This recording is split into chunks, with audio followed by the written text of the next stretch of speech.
Ay, ay, ay, ay, ay, ay, ay,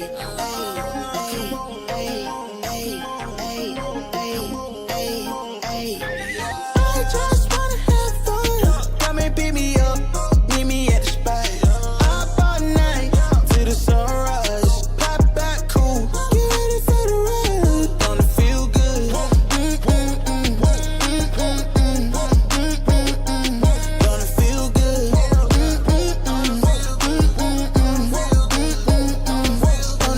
Holy moly, guacamole in my pockets. What a blessing.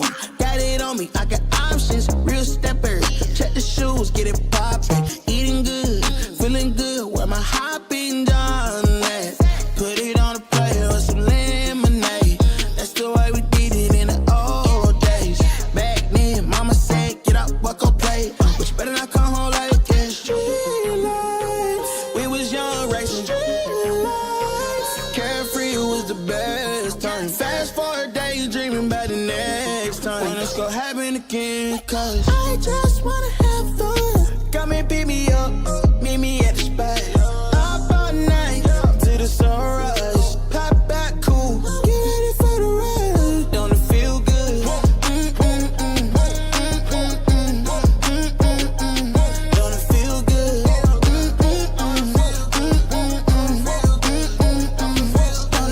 Don't it feel good? How you feel? Turn it up a notch, pop up clean room. Everyday celebration, take a trip vacation. You deserve a day, you deserve a day off. Working for too long, gotta keep back. Turn my cell phone off, wait till I get back. Ooh, yeah, this that. Living my life with no regrets. So I title, let go. Pull up on me, we did chillin'. At the spot, what time? Anytime. Pull up on me, we did coolin'. The chill spot, what time? Party time. I just wanna have fun. Come and pick me up, meet me at the spot. Up all night to the sunrise. Pop back cool, get ready for the ride. Don't it feel good? Don't it feel good?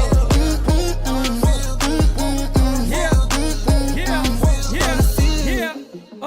Ladies and gentlemen, it does feel good to have baseball back tonight.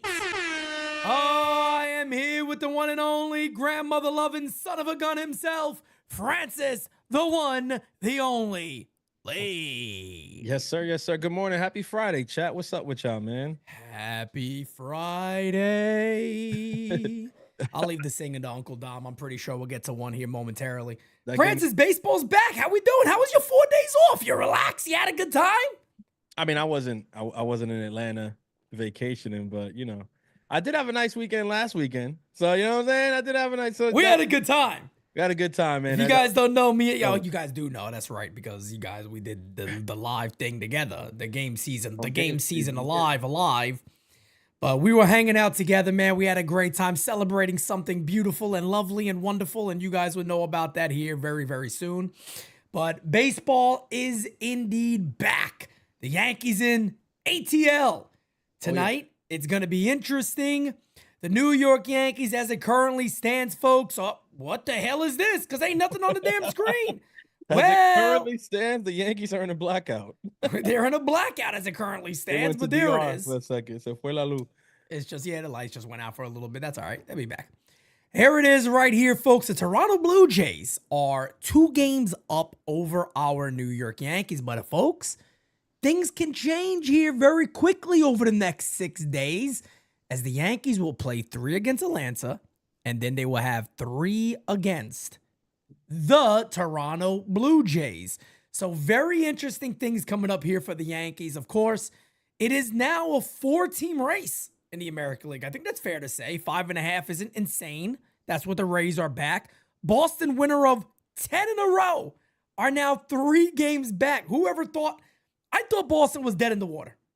I mean, I'm right there with you. I think most people did. Boston kind of really wavered with the whole Devers stuff and then the trade. I mean, there was a time when they were kind of looking like they were coming out of things, right? When they swept us at home and everybody's like, oh, here we go. Here comes Boston. and they trade Devers, and everything kind of just goes to shit for a little bit. And then Yeah. what do you know? Cora gets the guys in the room on the same page, gets them playing together, playing good baseball, playing Red Sox baseball. Because if you've seen how they went about that 10-game win streak, they look like those Red Sox teams, right? Yep. And now they're somebody you got to worry about. I mean, I don't know how any Yankees fan can overlook Boston, especially the way Yeah. that we played them this year. Yeah, buddy, they're going to be a problem. Toronto's a problem. Tampa Bay always plays us tough. They're a problem, and we're the fourth problem. So the American League East, after people saying all that stuff about the AL and AL East being weak or whatever, that sure was short lived. No doubt about it. I mean, I'm right there with you. It is not. It is not a. Uh, like you were saying. Everybody was saying this is a weak division. The American League itself is weak. Well, there's a lot of contenders kind of emerging now, and that's why this deadline everybody is so interested in and intrigued by on what is going to happen. We're going to talk about that a little bit also, but again, today, guys, All Rise is your time. Haven't heard a lot of your voices here recently, so voicemail line is open, 804-592-6160. I want to hear from every single one of you. You guys are great, and we love your feedback. So, and your voice in general, and letting your voice be heard here at the U. Rod Thompson adds in, my brothers, amazing show yesterday. Question, and don't kill me for dreaming at the trade deadline. Hey, that's what the deadline's all about, brother. It's all about dreaming. Yep. Padres are 3 games out of the wild card. What are the chances Cashman could pull off a Manny Machado trade? God, that would be nice. Yeah. I'd probably put that at like a 0.8% chance. Maybe that's too high. Francis, tell me, is that too high? Yeah, I think it might be too high. As much as I love it, I mean, I'm right there with Rod. I think. Me too. Mean, you remember when Machado was, Don't bring me. I don't want to talk about those days because I remember them. You remember that All-Star? I feel like we're right. We just got through the All-Star break, and that was an interesting year when Machado was clearly leaving the Baltimore Orioles, and the Yankees, are there at the All-Star game. I believe it was Glaber, Judge, Chapman. They took a famous picture that ended up just being more egg on Yankees fans' faces as it didn't materialize into anything.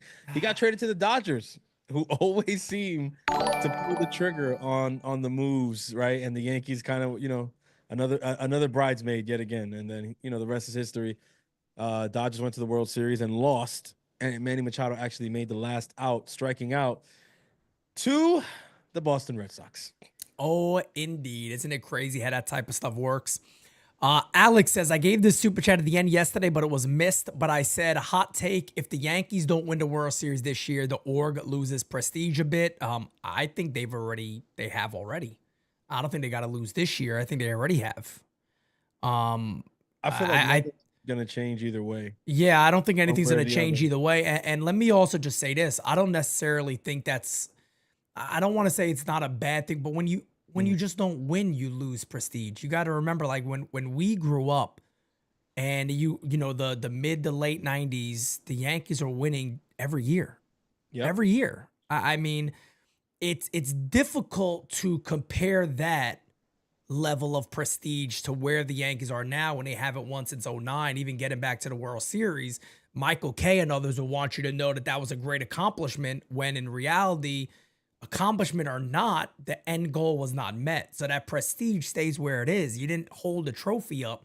You didn't get those pictures that will live forever. You didn't get to replay that final out. Nobody wants to replay Alex Verdugo striking out. Nobody wants to see that. So I feel like the Yankees have lost prestige already. I don't think they have to lose this year or next year or the following year. I think they already have. They got to win again to kind of gain that back. And as Tony Rivera says, they lost prestige when they adopted this just get in attitude. And that comment, I think the reason I said nothing will change is not like in terms of like organizational change. I mean, like the fans who feel the way that we feel won't be moved anyway if the Yankees miss a World Series or go to a World Series and lose another World Series. Like we won't be moved. Like we are standing where we're standing already. Like you can't go further to the end of where we're standing. We are at a complete extreme. But there are also fans that are on an opposite extreme, and they're not going to be moved either. by a Agreed. lost World Series, It's a by great an point. embarrassing exit in the ALDS. There's some fans who the Yankees could go in as a wild card and get swept in 2 games, and And it wouldn't it matter. won't move them. You know what they'll do? Correct. They'll be on Twitter arguing like, "Oh, you guys are crashing out way too much." Like, dude, like you care that much? I mean, wow, what kind of fan are you? Like, 2 games. What's the big deal? Like, I've seen it already. Like, it's not that shouldn't shock you guys. It wouldn't shock us. Like, that's just where we are as a fan base. There is a divide. There's the Yeah. shills, and then there's the ones like us who are tired. Like, just and there's Yeah. nothing will change that. I think the funny thing is you mentioned it. The only action that could actually, I think, emit change and movement is if they actually won. No doubt. No doubt Anything about else, it. anything else than that is like kind of expected. Yeah, no doubt about it. And that's the only thing. So Alex, actually, really, really good question. Actually to throw out there to get us started today. But I do want to continue to we'll obviously review Atlanta. You guys know the rest of the schedule for this month. It's not exactly easy for the Yankees. They got Atlanta for 3 games. That starts tonight. Game Season Live is here to cover it for you guys. 7:15 start time. Then they play Toronto in Canada. Then they play Philly at Yankee Stadium, which is a phenomenal series. And then they got 4 against the Rays. So 1 or 2 things could happen for the Yankees, or maybe they just stand pat. But after this month is done, Francis, it's kind of concerning because you got 4 against the Rays. The Yankees could find themselves in 4th place. They could find themselves in 4th place, or they could find themselves in 1st place. I mean, there's many different scenarios that really shouldn't shock anybody because they're 3 games behind Tampa? Yeah. Well, 3 games above Tampa, 3.5. They're 3.5 up on Tampa. Difference is By the, three, yeah. by the time they play them, they got 4 games to finish out this month. And the last game finishing up on a 24-hour stream, which would be July 31st. So we may have quite a bit to talk about by the time this month is over because things could look extremely good for. Because look, if the Yankees come out of this month in 1st place, I'm looking around going, now that's an accomplishment. That's an accomplishment. Yeah, To beat the I teams mean- that are ahead of them now, that's an accomplishment. I mean, I think that's kind of what needs to happen, though. No I mean, doubt about it. it's not like I said it last night. We were at the round table. I feel like I'm sticking to my guns on my prediction with the Yankees of winning the division, but make no mistake about it. I don't see them doing that by just beating the subpar teams. This is not a year where you're gonna win the AL East going 500 against the AL East. It's not gonna happen. There's too many good teams in the same division. So if you're not beating Tampa Bay, if you're not beating Toronto, if you're not beating the Red Sox, I'm sorry. Like 2 out of those 3 teams, you need to have a winning record against if you're going to win the division. There's just no 2 ways about it. You can win the division possibly and not have a winning record against one of those 3 teams. But if you have a losing record against 2 out of those 3, you're not winning the division. It's just not going to happen. So No what does doubt that about it. mean? That means that these series, the Toronto one coming up, Tampa Bay at the these series are playoff series. And again, I get it. You know, Booney and Co. They don't necessarily see things like that. They would disagree. They would say, the playoffs are the playoffs. This is the regular season. It's 162 games. It's a marathon. You have to look at it that way. I disagree. I'm sorry. I think that I feel like championship habits, winning habits, this is the time of year where they're formed.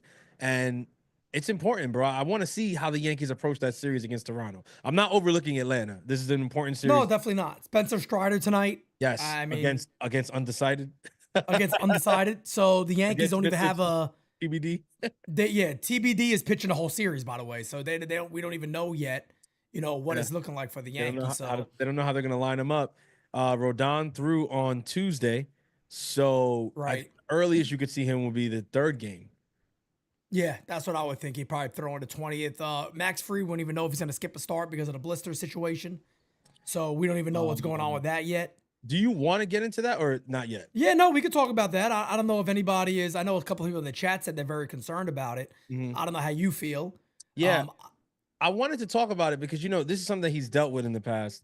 And it can go one of 2 ways. It can be Has it ever landed them on the IL? Do you know? I think so, yeah. I mean, the funny thing, so it's not funny because it's not for them. But like when you hear a blister, I know this is something that for a casual fan or like a family, like this probably something like drives them up. They're like, what? Like he's on the IL with a blister, like, or he's gonna miss a start. He can't play because it's where they get the blister and for pitchers, it's like on this part of your finger that's like right there. I don't want to do the whole thing, but like, God, if you just look at your index finger, like, and if you put your thumb to your index finger, there's a piece of skin that protrudes out to the side. That's where they get the blister a lot of times. You can't pitch with a blister there. Like you Because just because that's the rubbing of the seam. exactly. You can't. And that's where the blister comes from.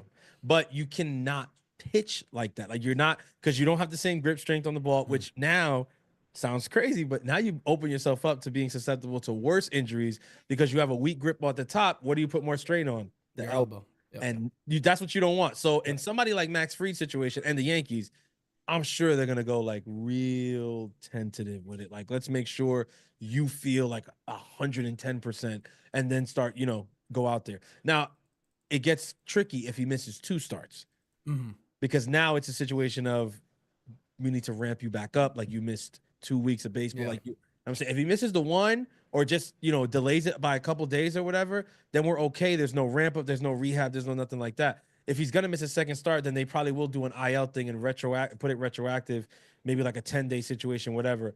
And for that, if that's the case, then let it happen now. You know what I mean? Like get that out the way now. Let it heal up fully and get him back to full strength because we're gonna need him. Well, that's the problem, I think, and that's really the crux of what I wanted to talk about with it. Like, is it fun to think of a rotation without Max Fried right now? No. Hell no. The blister thing is not something to play with. Like, agreed. It can linger and become a more serious issue, an issue that like lasts way too long. Now, Yankees fans should remember, because we've had pitchers that deal with this. Just I don't know if it's to the extent of like Max Fried's situation. Like, this is not his first rodeo by any stretch of the imagination. Some guys are very susceptible to him. It just keeps coming. It's a common thing they deal with. Hell, Carlos Rodon had one recently. Had a blister. I think it was last year or whatever it was. But it's a common thing with pitchers. I just hope that it's something that, like you said, doesn't require a lot of time off. Dellin used to get him, and if you guys remember, that shit used to throw him off completely. I mean, when you throw that damn knuckle curve the way he did, you'd probably, when you spike that baby the way that man did, you're probably gonna get him. It was funny that you say that too, because now it's kind of coming back. AJ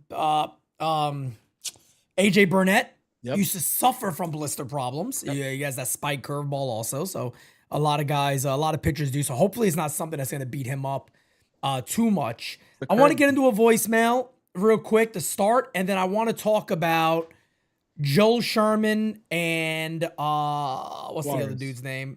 Heyman. Oh, Heyman, the podcast. I tell you what, I enjoyed it. Yeah. I got to give credit what credit's due. I watched some of it. I'll be honest with you. I enjoyed it. I don't know if anybody else watches it or enjoyed it. I did. So I watch it. I watch it regularly. They have good shows with consistency. It's not always the best thing ever, but well, this one, the one that I watched, the episode of it today, it really wasn't that bad at all. And I want to talk about it a little bit because it's some of what we spoke of yesterday. But let's get into a voicemail first, and we'll go from there. All rise, Pete. There he is. Francis, maybe 2 days in a row. And the greatest community in the whole wide world, the U. Yes. Pete, great roundtable discussions last night. You guys were like the Fab Four, man. You just kept on going at it. It was funny as hell, in depth, great analysis. Listen, the Yanks are rolling into hot Atlanta, right? Second half. Let's see what they got before the All-Star break. But Pete, how about a little Georgia? Georgia, the whole day through. All right, Dom. Just an old sweet song keeps Georgia on my mind. I said, Georgia, oh, Georgia, a song for you. Okay. Comes as sweet and clear as moonlight through the pines. Other arms reach out to me. I smile tenderly. Still in peaceful dreams I see the road leads back to you. I said, Georgia, oh, sweet Georgia, always on my mind. Oh, he's going to do the whole song. Pete, please, Yanks, do the right thing at this trade deadline. Go big. I don't want to go home. Let's go big. Go all in. Now let's go. Come on, baby. Love it. He said, "Go big. I don't want to go home." Go big because I don't want to go home, damn it. That's the way to go. And funny that we talk about that right now. Kind of let us in right into what we wanted to talk about here. Joe Sherman was talking about yesterday. We kind of went through and we talked about who our, maybe most coveted guys would be at certain positions and things like that. And I said that my 1A would be Eugenio Suarez. My 1B would be Ke'Bryan Hayes. That is exactly what they said today. Joe Sherman said he believes the Yankees are going to target Eugenio Suarez. And if they were to miss, they're going to go after Ke'Bryan Hayes. And I love what they said about Ke'Bryan Hayes because it got me thinking. We want offense and we want that additional big hitter because it extends that lineup out a little bit.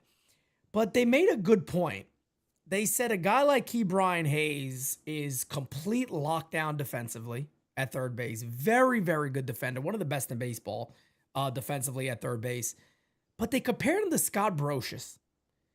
They said it's similar to Scott Brosius in their mind because all he has to do is come here, bat ninth, and maybe hit 240. If he can do that, he would be a major improvement to this team. Now, I do want to say this. I do want to say this when it comes to Ke'Bryan Hayes. I'm going to pull it up too so everybody can kind of see this with me as we discuss him. Now, his offense is not good. And that's putting it lightly. Put it like this. If Oswald Peraza could hit 240, you just keep Peraza because he's basically the same player. Exactly. There's no difference of the two. Yeah. The fact of the matter is with a guy like Ke'Bryan Hayes, you take a look at these numbers right here and what it looks like for him. Just get up. The scariest thing with Ke'Bryan, he's slugging, listen to this, Francis, he's slugging 293. Yeah. How do you slug 293? Well, Ke'Bryan Hayes equals who? Gio Urshela. No, he doesn't. no. Gio could hit. Was way more offensively. Yeah, way more offensively than and am I wrong to say maybe that still fits this club? Or would you simply just say, why take on that money and just have Peraza play every day at third base and it's no real major difference? Or, as they were kind of saying too, when he came over and came up through Pittsburgh, he was supposed to be a middle of the order guy. He was supposed to be the man. He never really lived up to that expectation. And maybe a team like the Yankees, you go ahead and say, hey, man, you bat ninth. Scott Wright also does bring up he did slug 290 last season also. Yeah. This is not a blip. This is kind of similar to our conversation around AV last night. This is with Ke'Bryan Hayes. I think if you're the Pirates and if you're the Yankees trading for him, you can't ignore the fact that this is kind of who he's been. Like you can sell yourself on the potential all you want, and I would never argue with anybody selling on potential, but you have to be full aware that this is who he is. Right now, this is who you're trading for. It's not, well, he can come over here and hopefully he'll get to like 350, 375. Yeah, you can't even think that way, no, buddy. Like I don't know if you could really do that, but yeah. When you bring up like, Peraza and stuff like that, it's like, well, here's the thing with Peraza, right? Like we know that the Yankees don't believe in Peraza. 100%. I think that's really. I don't think they ever have in reality.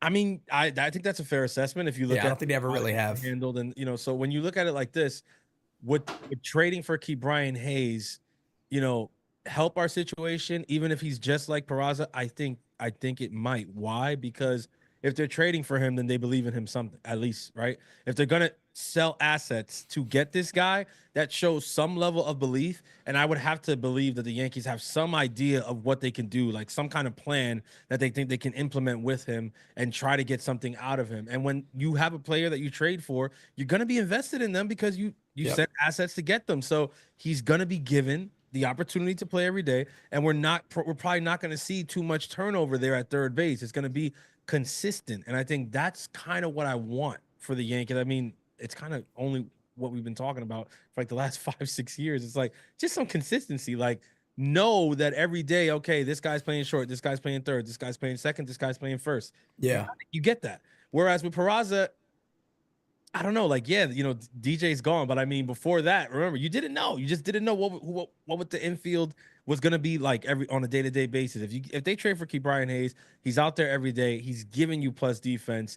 And I mean, yeah, you at the number 9 spot in the lineup, I mean, it's really kind of just, hey man, try to get on base. Like, you know what I'm saying? If somebody's on base, move over. Like, what does he bunt like? I mean, like, this is, I guess these are. Yeah, and I think that's kind of what they were talking about in that podcast too, is like he can do all those little things well. Like those are the things he can do, and having him hit lower in the order would make sense. Here's my thing, though. Peraza, I bring that up like half joking but half serious. Peraza's not shown the ability to even do that. He can't even bunt. That's what I'm saying. Like it seems like. And you want to know something like about that? Bunt, people think we're joking. I don't think we're not joking. Not at all. My biggest problem with that is, again, I don't even blame Peraza. And I know some people are going to say, come on, man. No, I blame the Yankees for that, because you should know who that kid is by now. That day when he laid and he couldn't, and he bunted the pop-up, I'm like, you should have been out there the next day for an hour. I want you dropping bunts down to third baseline, first baseline, right back to the pit. You need to learn how to bunt. I'm sorry. You're hitting 140-something in this league. If you can't bunt, you got to do something to at least move runners over. You got to provide something on that side of the ball. Something.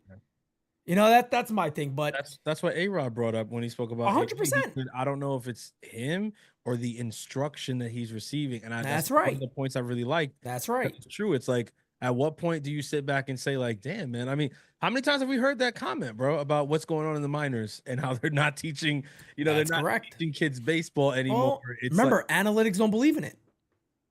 I mean, it's giving an out away. They don't believe in that. When you can hit a line drive single to right field. But that's the thing. They say that, right? But then you look Kenny. at Peraza, and it's like, Kenny? No, like that's exactly correct. Is he gonna hit a line drive in right field over a high leverage reliever with a runner on second base? I don't think so. I don't think that's gonna happen. But okay. Not at all. And Brian Hayes also comes with a contract to 2030. And again, it's not a lot of money. This year he's getting next year $7 million, 2027 $7 million, 28 $8 million, 29 $8 million, and 2030 $12 million or a $6 million buyout. So you're also looking at a guy who legitimately, like you said, if the Yankees do feel that they see something that they're noticing with him in the batting stance or something, whatever it might be, that they feel they can work with him with, that's not costly to try to fix that for a guy like Brian Hayes. Here's my question to you and my question to the chat. Here's the problem I have. I can't help but think about and compare to 2009, the last chip. You would go from arguably one of the greatest left side of the infields ever of all time to probably one of the worst hitting left side of the infields the Yankees have ever had. That's my concern. And we talked about Volpe's defense. Last night, his defense has not been the same. And that is by all metrics. It shows you his defense has not been the same. He's not been the same defensive player. He's elite, though, Pete. He's elite. I mean, Aaron Boone will tell you he's elite.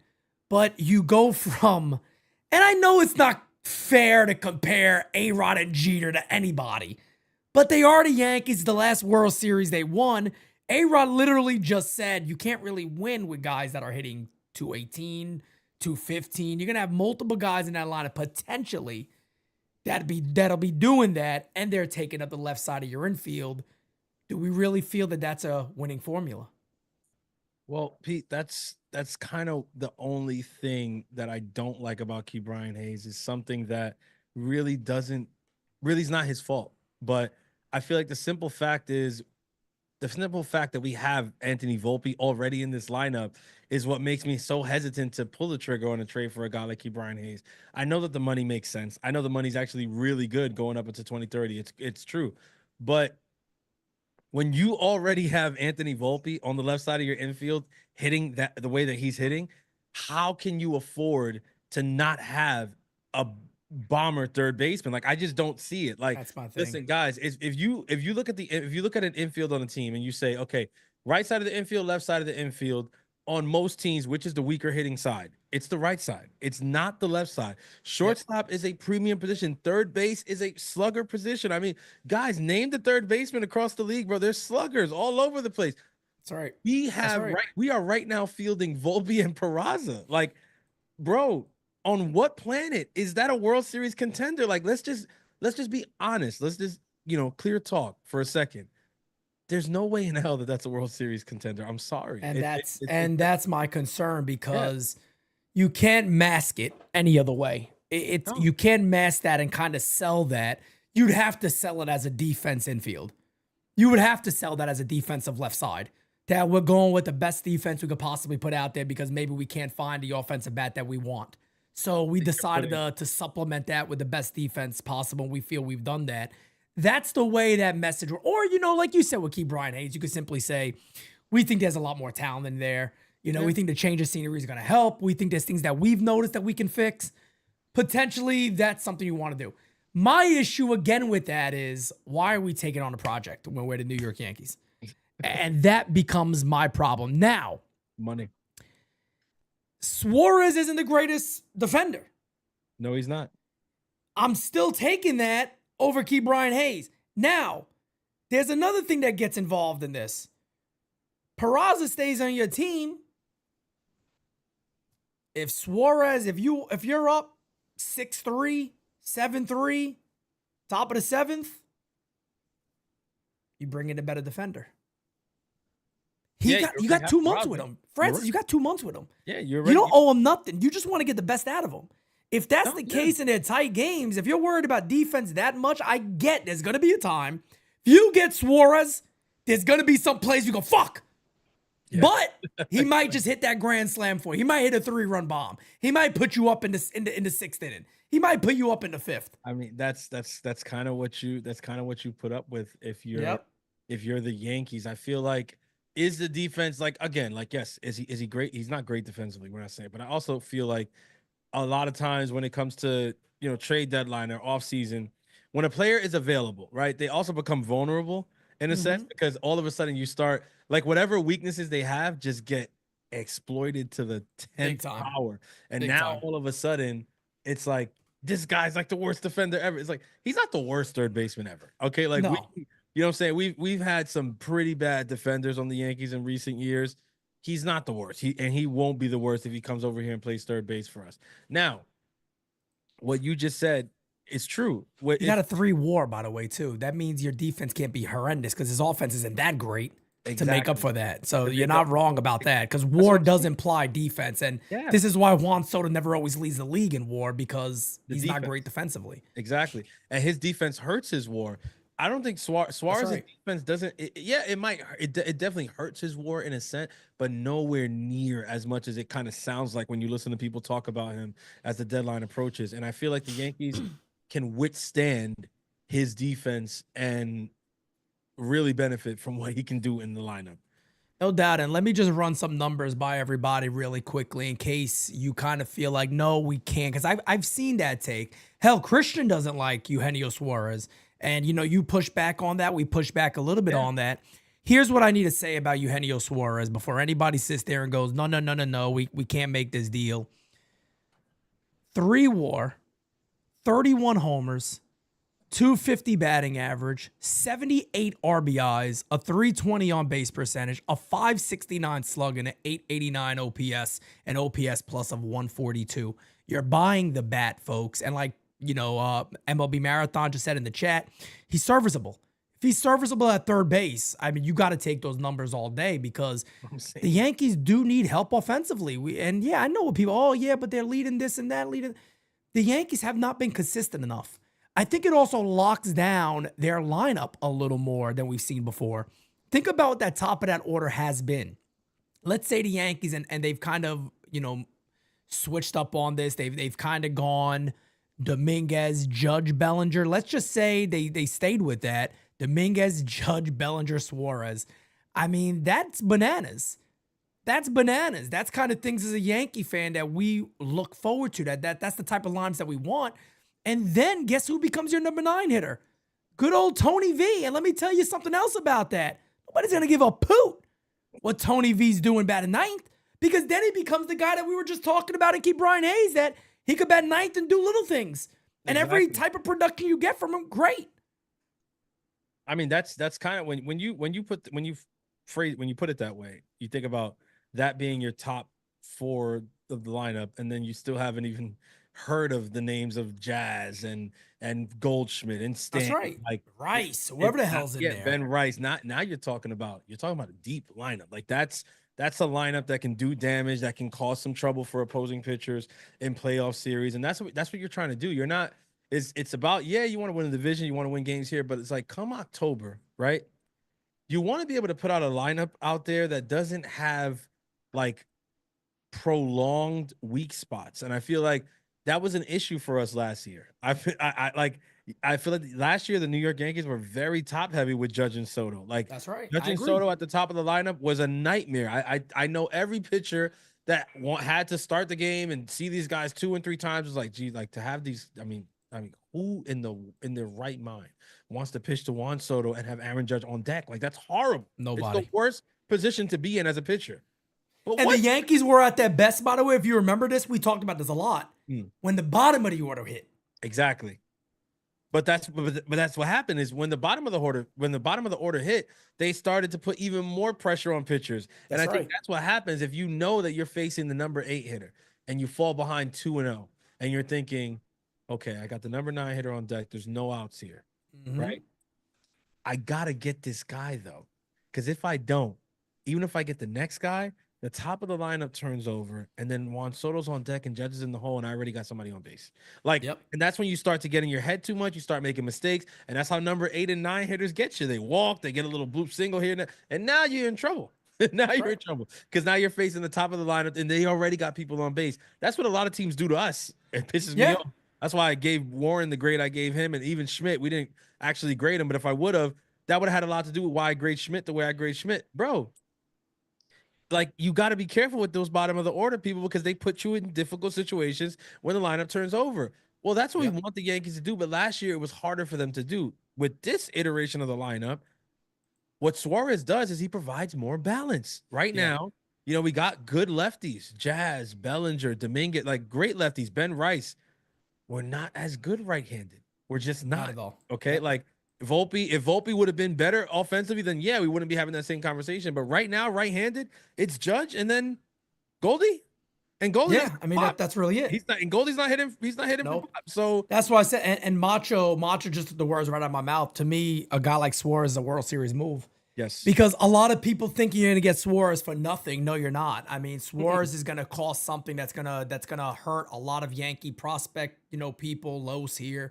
Why would they make that deal and this and that, and just a lot of people in general. And even, there might be some criticism even from us of being like, that's a bit much, but I understand why they did it or why they had to do it. Yep. I just believe when you look at Arizona's roster and you look at what they have, there's a lot of possibility there to expand that deal. And I think the Yankees would. I don't think the Yankees would sit there and just go, let's just get Suarez and that's it. And we'll leave it alone at that. I think they would actually look to expand that deal a bit. And we'll talk about that a little more. Let's get to another voicemail. Hey, Pete, Francis, if you're there today, Jira, Chat, William Henry here. I loved last night's Nights at the Round Table podcast. It was awesome. Quick thing regarding the new Superman movie. The only way I would go to see it is if there is a scene where Superman goes back in time to the point where Boone does not get hired. Kind of like Superman did in the first Superman movie before Lois Lane's car fell into that ditch and she died. That would make him Superman. Anyway, glad you guys talked last night about the awful comment Boone made to Meredith about Volpe being effing elite. Not only was that a disgraceful comment, it shows how truly delusional Boone really is. And for me, it also exposes the fact that Boone is actually not a nice guy. He's a fake and a fraud. Whenever he's challenged on anything, he gets petulant and mad. Oh, and by the way, I wonder how Jazz Chisholm feels about his, quote, friend, Boone, telling people that Jazz should have stretched to catch that bad throw by Volpe in the game last weekend. And one more thing regarding Boone, he will throw anyone under the bus if he has to protect himself. Many people, I'm sure, remember the story where the Yankees fired third base coach Phil Nevin back in 2021 after Judge got thrown out at home in the wild card game against the Red Sox. Yep. Well, Phil Nevin was Boone's childhood lifelong friend, and Boone did not stand by him during this. Instead, Boone went and got a new contract. By contrast, look at Buck Showalter, who really is a true high-character guy. Buck turned down a new Yankees contract for 1996 because the Yankees were going to fire his hitting coach, Rick Downs. Big difference. Anyway, I'm out. Take care, guys. Hey, that's why William Henry calls in and drops the knowledge. That's exactly why right there. They don't make him like Buck anymore. They don't make him like that, I no. like that he brought that up because I feel like we constantly get this comment, right, bro? Like, oh, but I mean, those managers don't exist anymore. I think that's what the media wants you to believe. The journalists put that out there all the time. We constantly get this comment that these guys don't exist and whatever. And it's like, I mean, Buck Showalter's not dead. I'm not saying to go high. I'm not saying the Yankees are going to go out. They're never going to hire Buck Showalter. No, definitely not. I don't know that Buck Showalter even wants the job at this point. But what I'm saying is to pretend that these people are not still walking the earth, to pretend that they don't exist, to pretend that you can't go to them in advisory roles, right, is asinine. Like, let's not pretend that they're not around. They're still around. They're all over. We just saw Joe Torre go in the All-Star game and, have his moment out there, whatever. These people are still around. You have you're on the Yankees, bro. I think who has a deeper wealth of knowledge than the Yankees? Who has a deeper network, a more connected? Who? Like nobody. The Yankees have access to everybody, bro. Like the crazy thing is too, though, is like when journalists bring this stuff up, and I think who was the journalist that just said that recently? It was like, Ken Rosenthal. Ken Rosenthal said nobody does this yet. This year they've done it, and that's my problem. How are you're sitting there and telling everybody that managers don't do this, they don't hold players accountable, they don't do them when they've done it this year. Hell, the beginning of the year, you talked about this quote. What's the manager of what's his name? I always forget his name. The manager of the Brewers. What's his name again? It's like at the tip of my tongue, but I can't remember. But you remember how he shit on his team? He's like, we got our asses kicked. Yeah, we did a whole episode on that. It might have been we did a whole episode on it. Pat Murphy. Yeah. And then the other dude from Pittsburgh. Look what he said about O'Neal Cruz. That ain't gonna happen here. Like straight up took him out during a game. And who is O'Neal Cruz to the Pirates? He's an all-star. He is the team. Him and Paul Skeens are that team. Paul Skeens are that team. And he said, I mean, so how can you say it doesn't happen? It does happen. It's bullshit. It's again media defending certain guys. That's what it is. It's a defense of certain guys where you're blatantly lying. You're blatantly lying. It's that simple. We know they like Boone. Boone is their guy. He did media. He was media for a long time. Yeah. Well, I mean, not the longest, but he was media for a decent amount of time before he became the manager of the New York Yankees. He's made a lot of friends. And guess what? Pete says it all the time. I say it all the time. He's a likable dude. Like who, Boone? Yeah. Yeah, of course. This is why people love him. Like when we talk about him and we get all these people coming, it's like we're never surprised because we know a lot of these people they like, but it's like we're not. This is not based on emotion. This is an emotional thing, and this is what I keep saying is like my issue with Boone is not that I think he's a bad guy. I don't know him personally, and I feel that he may be a bad manager is the argument that we have here. Yeah. It's not about the person he is. And the reason when I bring up the words bad manager, it's because I feel like certain things, they feel like they're done on emotion. And it's really hard for them to change my mind. When I hear the thing that happened with Meredith and you turn back. That's disgusting. He's freaking elite. It's like, that's disgusting to say that to her like that. I'm sorry. But it's what Kev brought up last night. That's daddy ball. That's daddy. No doubt. What you sounded like was the father of the shortstop talking to another parent on the team saying, hey, he's not really whatever. And you say, what are you talking about? My son's amazing. Like you don't come and tell me how to coach or whatever. My son's elite. You're worried about your son type shit. It's like, bro, this is the New York Yankees. This ain't baseball. That's right. That's right. It's a big difference. Spinning Mantis, by the way, you're wrong. He did not get fired after that. That was the new Pirates manager who benched him. It was not the previous manager that got fired. That's completely incorrect. You're wrong about that. Let's keep it going with Simon, the one, the only. Hey Pete, hey Francis, Bella Vista Bocce Master calling from Bella Vista, New Hampshire. How you doing? Well, we survived the All-Star game and the home run derby. Of course, I thought both of them were disappointments. I mean, Jazz Chisholm only 3 home runs in the home run derby. That's pathetic. I mean, come on, man. And get from God only 2 at bats. I mean, Aaron Boone has to understand that the fans voted for Judge to be an All-Star, and he only gets 2 at bats. That's not really fair. I mean, it feels like we got gypped. Well, I hope we do better against the Braves and then the Blue Jays. We got to get our revenge on the Blue Jays, definitely. Well, you have a good day, Pete. Rock on. NY Wine on forever. Smack it like hit it, Sully. And remember, Aaron Judge is a gift from God. I said, Aaron Judge is a gift from God. And Cashman, you better get somebody for third base quickly, or else I'm going to throw bocce balls at you. Have a good day, Pete. Bye. You know, a bocce ball at the head, Simon, that could be considered attempted murder, brother. I'm like, bro, that's manslaughter. You gotta. That's what I'm saying. I'm like, you gotta take it easy right there. We're gonna have to calm down, bro. We might have to scrub that voicemail just for his protection. Facts. The 2 ABs in the All-Star game thing, Simon. I'm with you. I'd love to see more Judge in the All-Star, but I feel like that game doesn't really do much for us on the Yankees. So I'm not mad at the 2 ABs there. I mean, it kind of feels like it's always kind of like 2 at bats though.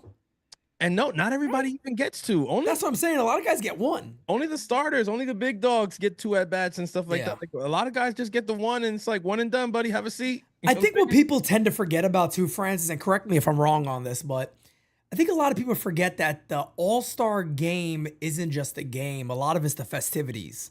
Yeah. So there's a lot of things that you get to do, like, and see the players doing and questions, and it's the festivities of it. Next year it's in Philly. You might have the U there, just saying, but yeah, putting it out to the universe, you may have the U there next year. But yeah, it's not just a game. That there's a lot there. There's a lot of other stuff that goes along with that. I was listening to a podcast. This was a couple weeks ago. And I forget the player.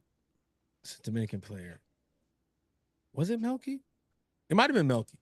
What it might I could be wrong, but basically what he was saying was he was speaking about All-Star, and he's like, the thing about All-Star is that it's a game that's like, you're hanging out with your friends, you're having a good time or whatever, you've seen everybody from all over, whatever.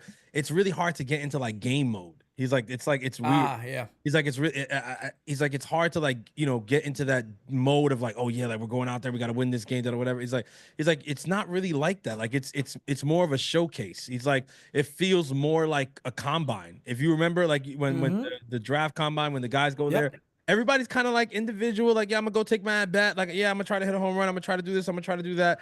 But it's not really like a game, you know what I'm saying? So like, like I think even when guys like strike out or whatever, like sometimes you see people like, damn, this guy, he didn't do shit at the All-Star game. It's like, it's kind of hard for guys to like really do that. Like, and I still think even with the game being more of a showcase for, a bunch of different players and exhibition, I still think it's a way better product than what the NBA shows people now or the NFL. I mean, I look, I don't even watch the NBA like that, but from what I've heard, everybody says they have the worst All-Star game by far. So I think I don't know if that's I think the NFL is the worst. Okay. It's not their fault because I mean, Pete, you imagine like NFL is a brutal freaking violent sport. And then you have this Pro Bowl, like nobody's gonna send their best players on their I feel you. Just go God play forbid, in a brutal game and play 100%. It's not gonna happen. So they do like flag football and shit now, but it's like nobody my God. Nobody wants to see that. So it's horrible. Then you have the NBA. Honestly, for them, if that's the case, why don't they just do like a skill competition? So they do, and that to me would be a lot more also. fun. Like the quarterbacks do like these skills competition, and those are fun. The NBA has a skills competition, which is really good. Like the 3-point contest, the dunk contest, and all. Yeah, those are fun. So the 3-point contest is good. The skills contest is good. The dunk contest has gone to absolute dog shit. It's horrible because it's kind of somebody tried to make that comment about the home run derby, and I pushed back on that because it's not the same. Somebody said the home run derby is becoming like the dunk contest. I disagree. Okay. Let's relax. We still had the league leader in home runs went and did the home run derby. Okay. They could also make the home run derby better. No, there's ways. There's so many things you can add to that to make that so much more exciting if they really wanted to. But to compare it to the dunk contest, Pete, is wild. Right. The dunk contest was ruined, in my opinion, when the best players, LeBron James, decided that they were too good for it. And it's like once he decided, not everybody can follow his suit. Whereas in the MLB, bro, that's not the case. I remember back in the day, everybody paid their dues. The dunk contest was a shit back in the day with When we Vince were Carter growing- and everybody like yeah, that. I'm like, that's yeah, what- I was never a basketball fan like that, but when the dunk contest was on, yeah, I was watching You Vince could watch Carter. the and dunk contest, but Definitely. I feel like MLB still has kind of that respect and tradition. Everybody pays their dues. Judge went and won his. Giancarlo went, he got hit. Pete Alonso won too, right? Like everybody, Vladdy Guerrero has done it. Like Bryce Harper's done it. Schwarber, like, bro, everybody's done it. Everybody's done it. Well, has Ohtani done it? No. Ohtani hasn't done it. That to me is a little bit of an issue, but everybody else, for the most part, you know what I'm saying? They've done it. Like that's what I'm saying. So to compare it to the NBA to me is unfair. Now, when you bring up ways to make it better, I think that there's some things that they could pull from the NBA. Like There's a lot they could do, in my opinion. I have one idea. I'm not gonna give all of them. I'll give the one idea though. You know, Apparently he did do it. Chad is saying Ohtani did do a home run derby 2021. Oh, okay, good. So then, then he paid his dues. That's all I'm like. You have like that's what I'm saying. Like if he didn't do it, that would be a problem. But yeah, what I'm saying is in the MLB, everybody does pay their dues, whereas in the NBA, I just don't think that's the same case. But what I would take from NBA to MLB, you know how in the 3-point contest they have the money ball. At the end, yes. At the end of the rack, there's a money ball. Whatever. I would like a situation where there were a couple of money pitches, right? And it adds pressure even to the guy who's who's pitching the ball at the home run derby. But I don't know how you do it. Like if those count as like 1.5 or something, maybe 2 is a lot. But if you counted those money pitches as 1.5 home runs, I think shit gets interesting. There's a lot of different ways of actually doing it, in my opinion, that could just make it a lot more exciting. But to me, it's fun already. I like watching it. There's nothing like when a guy gets in his zone and he pops 6 in a row and they just keep going. Now, I'll say this. ESPN's coverage was dog shit. Dog shit. The camera angles were horrendous. You never knew what was happening. You almost had to just look at the number and see if it went up. Because you couldn't tell. They said that they were blaming. They said, well, the issue is that when you don't have outfielders out there to kind of help you track the ball, it's a lot harder for the cameras to track the ball. But I was like, I mean, dude, after all these ages of broadcasting, 2025? like nobody, that's what I'm saying. Like, and on top of that, what happened to the legendary angle back in the day? Yeah. Behind the batter, and you would just see the ball launch into space. Exactly. Where did that go? Because you remember the year in Fenway with McGuire and Sosa, and all you would see is the ball disappear in the dark. Disappearing into the night. That was greatest thing to see. Beautiful. We didn't get, I'm not going to say we didn't get any of those shots, but I don't remember. It wasn't often enough. It just wasn't often enough. But I can't remember one. And that's my thing, is that I can play in my memory hundreds of them from years past. I can't remember one from the one that just happened this week. Me either. I can't remember one. And that's bad. Like, because that's kind of like the calling card of the home run derby is that shot, the guy who won. Like literally, like you're behind them, you see their number, and them, finishing their swing as the ball just disappears into the night. Like that's a calling card of the home run derby. Like you need that. Like one of my favorite memories is Josh Hamilton Yankee Stadium, bro. I can replay those and I see it in my head. The shot of him, his back and the ball just disappearing into right center field. Like it's dude, like but even still. Way better product than what the NBA has with the dunk. I don't think it's even close. I think just the simple fact of it's different. Like with the dunk contest, you got to come up with creativity, all that shit, whatever. The home run derby is literally just, bro, it's power, bro. Step in there, and like it's never like that formula doesn't have to change. Like the batter steps in there and tee off. Like that's it. Yep, that's it. Nobody really cares about like now we have all the nice bats and the whatever jewelry and all that stuff. I'm a flashy dude. I like fashion or whatever. I don't really care about any of that. Like to me, I just want to see home runs, bro. That's That's at the end of the day. That's the calling card for it. Is the home run derby. You want to see homers. Yeah. Let's get to another voicemail here. We got a couple of more we'll play, and then we'll wrap it up. Hey, Francis. King in the house. How you doing? The second half starts tonight, and it's do or die, put up or shut up, and the Yankees got to take care of business and take back first place and leave those other teams in the AL East choking on their dust. And that's the only acceptable answer. Dig it! But now here to say the Macho King stand on business today, tomorrow, and yesterday. Not playing games, still the same since I stepped in the frame. The MVP GOAT is going to the Hall of Fame. Even though I won it, Macho King ain't no rookie. And I'll slap you in the mouth to take away your cookie. Raising up the leaves, cause I stuck when I flex. Macho's gonna hit him with those residual effects. My attitude's delightful when I'm on the attack. Rip up a buffet like my name was Crackle Mac. Cause I'll drop you on your head like your mother did when you was little. Give you horror shit. You'll be mumbling and skibibble. But I know for a fact you don't want none of that nutsack in your face while you're bleeding on the mat. And to all my macho maniacs and mama, stay macho. Instead of suckers, posers, jabronis, and busters, you better come correct. Cause you're gonna get checked. Like a Slim Jim will snap your back, cause we're the UWO back. Jack! Oh,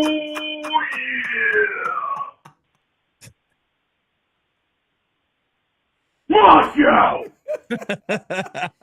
Oh man, it is just so rare, man. I tell you what, you gotta be like really happy that Macho's part of this community, man. You don't get that nowhere else. Like, He was aggressive today, man. it was aggressive, man. You know, it's the deadline. You get a little Yeah, hype. no, he's ready. Yeah. He's ready to go. I think he's ready to go. And that's it. the kind of energy we want, right? Going into tonight. Facts. Now you need that type of energy. Let me ask you one question real quick before we get to one more voice. We're gonna wrap it right there. But if you're adding anybody else in a deal for Suarez, who's that person you're adding?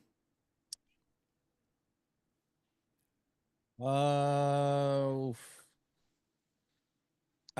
think it. I mean, it depends. I mean, I don't know what Arizona's going to be willing to part with aside from Suarez. I mean, is it Gallen? Is that the one because the rental situation? Maybe. He's having a horrible year. He's not having the best year. I admit that. I know a lot of people are really down on Zach Gallen right now. Merrill Kelly, people talk about it. I'll be honest, man. Merrill Kelly worries me in the East, in the American League. I don't know why, but he just kind of worries me in the American League East. I think Chichi Gonzalez is wild. Damn. Job, bro. We going back to Chichi Gonzalez days. Damn. I honestly, if I had to choose right now, I know the numbers don't favor it, but if I had to choose, I'd add Zach Gallen. I like Gallen too, yeah. Yeah, I feel like yes, they're gonna obviously you want something, you want something substantial, but I mean, let's be honest here, they can't ask for the moon and the stars with Zach Gallen right now. It just is what it is. And you run the risk of losing him for nothing. We don't know that you're gonna pay him because with everything that you have going on, injuries and the money already invested, I don't know. So yeah, let's see. I know pitching is at a premium, so yeah, they probably do want to keep him, but again, I don't think they're gonna get the moon and the stars for this guy on the trade market right now. But yeah, I'd go Gallen. I like it. I'd take my chances with Gallen. I'd probably go Gallen myself, and like I said, at that point, you're talking Spencer Jones, you're talking Cam Schlittler. Those are the type of names that you're certainly talking about. So it's going to be an interesting deadline. Of course, we will be live 24 hours with that one for you guys. And I'm already yawning because I'll be yawning a lot that day. No doubt about it. But let's get into our last voicemail, guys. I'm going to wrap up. Hey, Pete. It's Josh from Sheepshead Bay. Yo. Welcome back from the All-Star break. Yes, sir. Looking forward to a big second half from our New York Yankees and NYYU. Great night at the rounds table last night. Incredible. The 2 hours flew. I always love when you guys do that. But to get to matters in terms of the trade deadline, I had called in earlier and said that, I want this to be an all-in trade deadline for the Yankees. I want to get back to the World Series. However, the more I think about it and the more the team needs become more glaring, I feel like we got to one-stop shop it. And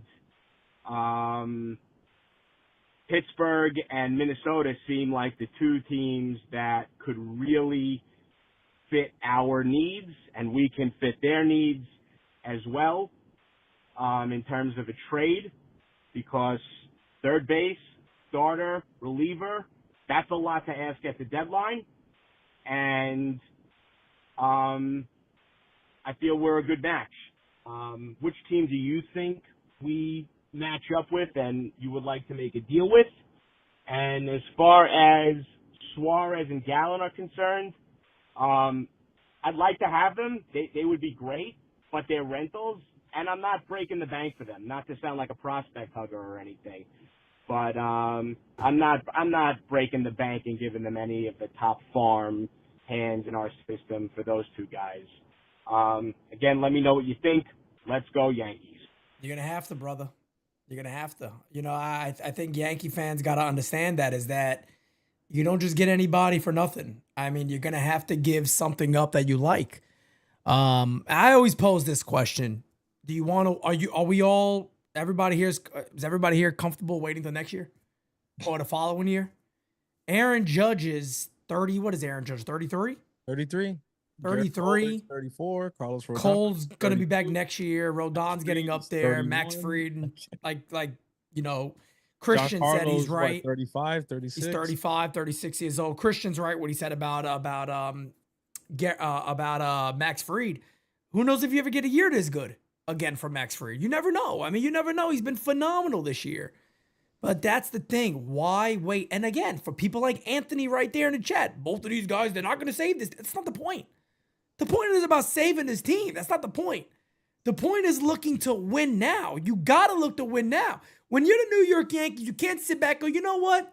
We're not going to make any trades because we're going to hold on to everybody and you know, maybe we could cut it and get lucky this year and win. Or we'll wait till the next couple of years and see what happens. My question is, when people make those comments, they're not going to save this team. Sorry. Okay. Is Spencer Jones going to save this team? Not this year. But maybe not next year. But that's what I'm saying. Let's who the hell knows? Conversation.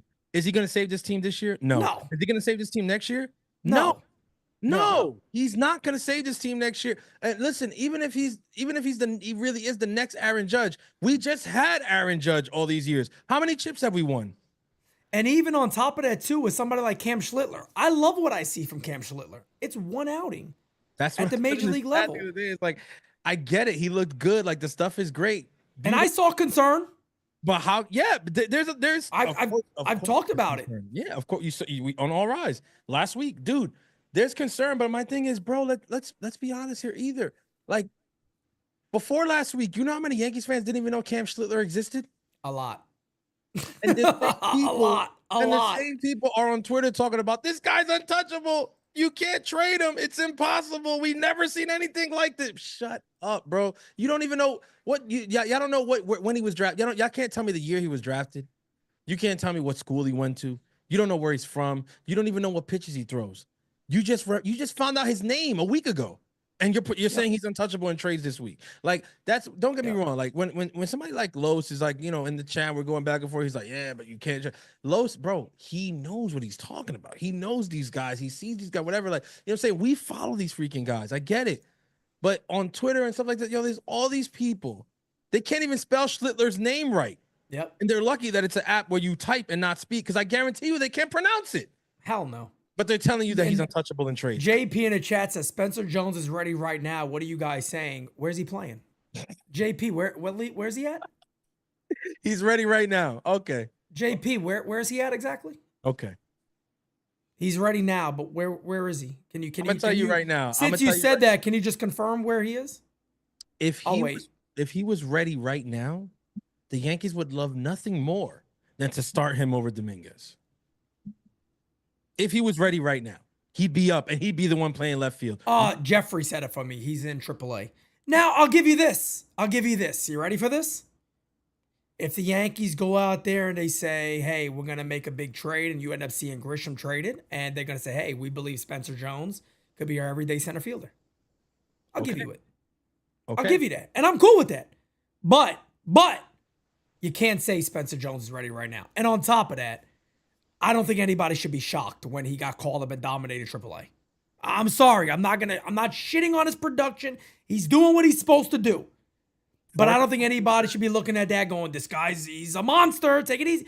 I think Spencer Jones is going to hit homers. I do. Yeah. He's still striking out in AAA. Exactly. He's almost at 30+% in AAA still. If I'm wrong about that, somebody let me know. But I'm pretty sure he's still around 30 or over 30% strikeout rate in AAA. Which means that will go up at the major league level because the best pitching is not even found at AAA. It's at double. No, it's in AA. The more raw talent's in AA overall. So, and matter of fact, I could pull that up for everybody right now and see what the K numbers look like in AAA, which I got it right here in front of me. In 58 at bats, he struck out 20 times. There you go. There you go. That's literally that's over 30. I think it's almost 30. That's 32% roughly. There you go. About 32% in AAA. I was off by 1%. So 30% of the time. So in MLB, what you could expect that to balloon to maybe 37, 38%. That's a lot. Correct. It's almost correct 40% of the time. And that's a problem. And yeah, look, does that mean anybody is saying that Spencer Jones isn't going to be good? No. And this is the problem. I actually tweeted about it. I tweeted this morning because I was thinking about how some people were talking about how, Anthony Volpe yesterday and, oh my God, everybody hates this kid. That's not hate. I'm sorry to let people know. I don't know what's happened in today's society and world that criticizing means hatred. I don't know where anybody gets this idea from. Jira loves me. She criticizes me all the time. Yeah. I think she likes me. I believe she does. Me and Francis criticize each other.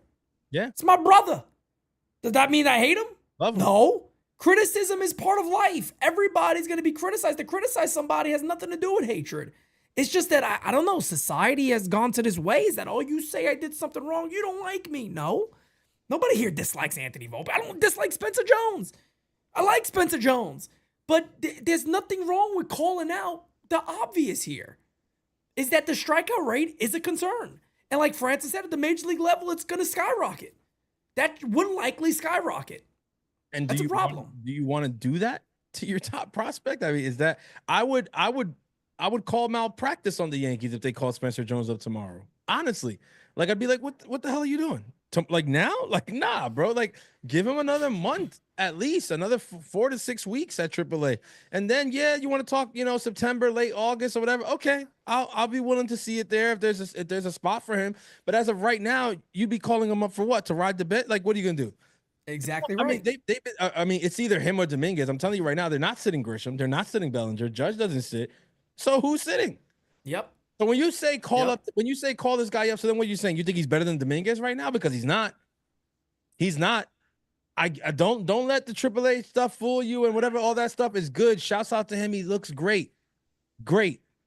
If he came up tomorrow, he is not a better hitter than Dominguez in the major leagues tomorrow. That's not the case. No. It's not. That wouldn't even be fair. To be honest, it's not even fair. I'm saying Dominguez is. I'll say this right now. Dominguez is the best offensive talent the Yankees have produced since Aaron Judge. There's no doubt in my mind. No doubt in my mind. I 100% agree with that. When you just, and again, I don't think they have anybody right now in the minors who I think is going to take that mantle from him. All you need is your eyes. If you can't see that, and look, again, you want to talk about fine. Talk about your defense all you want. Look at the bat.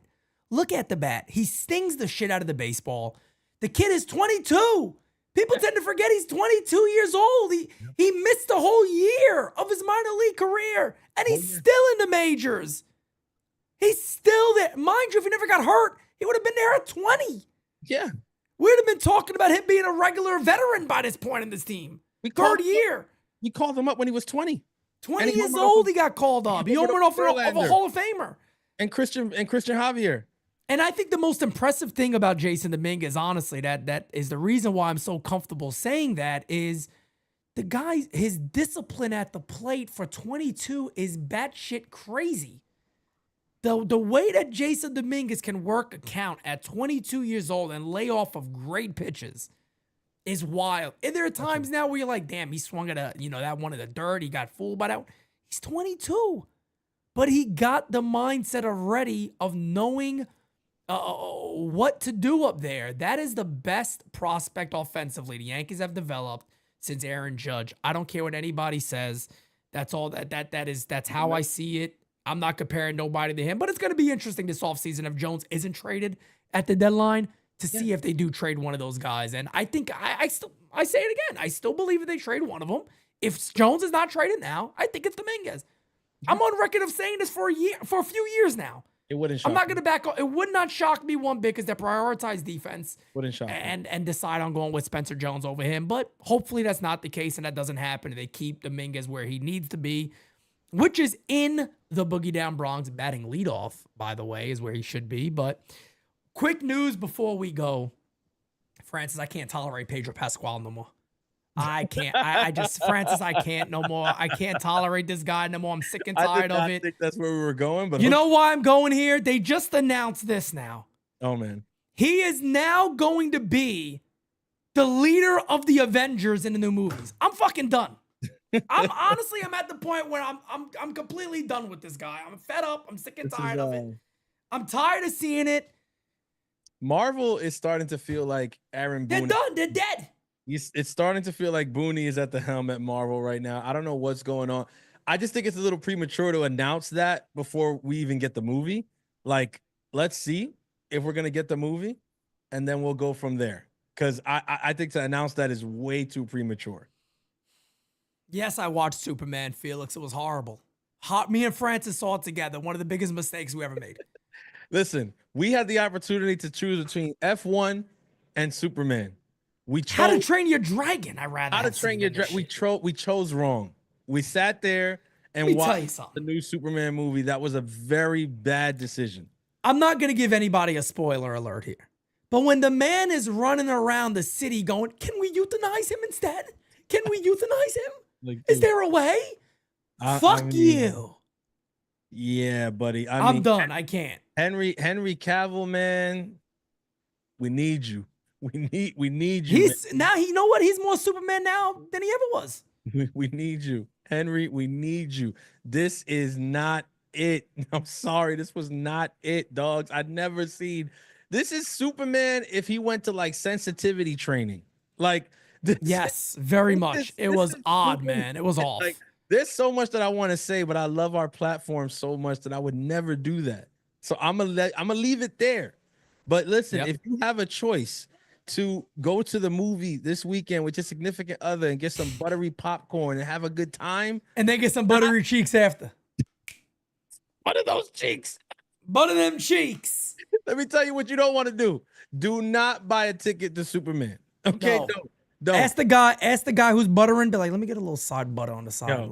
I wish it was like the old thing where you would go to the movie theater and then you come out and you walk like 5-10 steps and the dude is selling the bootlegs right there. Because what I would have told y'all is go watch F1 and get the bootleg Superman on the way out. That's all you need, bro. All you need to do. You got the websites now. Pop it on the website. Exactly, bro. They should have just called the movie Crypto. Correct. If it would have been about the dog, I would have been 100% rocking. The dog is the cool. dog could have chased the squirrel around. You know, he could have saved the squirrel. Looks better when a dog does it than Superman saving a squirrel. That would have been it, man. This ain't it, man. Go see F1. Go watch How to Train Your Dragon. Don't watch this. Let me ask you something. Am I Superman then? I feed the squirrels. I mean, you saw Chuck. I did see Chuck. I met Chuck. Yo, I didn't even tell y'all that. I should have told y'all. Tell anybody that. Francis got to meet Chuck. On game season last Sunday, I met Chuck in the flesh, bro. Like, he's a part of the family. He's a part of the Simonetti family. Yes, he is. No doubt. I mean, he comes to the front door like he lives there. It's crazy, man. It's crazy, man. That was dope, man. We do the hand signals. We do the hand signals together, man. We're ready to go. We met Chuck. Me and Chuck are good friends. Yo, he rings the doorbell, guys. Like, he does. Just sitting there at the doorbell. Sometimes he jumps on the handle and knocks on the door too. You didn't get the chance to see that though. Oh no, I didn't get to see that. I didn't get to see. Yep, no doubt about it. I met Chuck, man. I met Chuck. It was nice. Got to meet Chuck. We had a great time. But ladies and gentlemen, thank you guys for hanging out today. And like I said, 7 o'clock, man, 7:15. I tell you what, I'm ready to see all of you back on Game Season Live tonight. It's gonna be amazing. I can't wait for it. It's going to be great. Yankees playing Atlanta. We don't know who the hell's pitching for the Yankees, but eventually at some point we're going to find out. And, that's it. Guys, have a great rest of your day. I appreciate each and every one of you. Like, share, and subscribe to the U. There are 2 more tickets left for NYYU Day. 2 tickets left for NYYU Day. If anybody wants to gift them, let me know. Hit me up, NYYunderground@yahoo.com. Also, there is 1 gold member available for the Founders Club. If anybody's interested, contact me, NYYunderground@yahoo.com. We'll get all that stuff straight for you guys. But 2 tickets left. If anybody wants to gift them, you let me know. Hit me up. We'll make it work. But with that being said, peace out, folks. Have a great rest of your day. We out of here, baby. We got it next. That's how you finesse. We come for they next. We come to collect. Did it all on my own, yeah. When it brought it back home, yeah. Now they calling my phone, yeah. But I'm all in my zone. They not a threat. Tell them reset. When they're at their best. We still not impressed. Did it all on my own, yeah. When it brought it back home, yeah. Bought a watch with the stones, yeah. Caught them watching my throne, yeah. Ain't no one doing the shit that we doing. Ain't nobody moving away.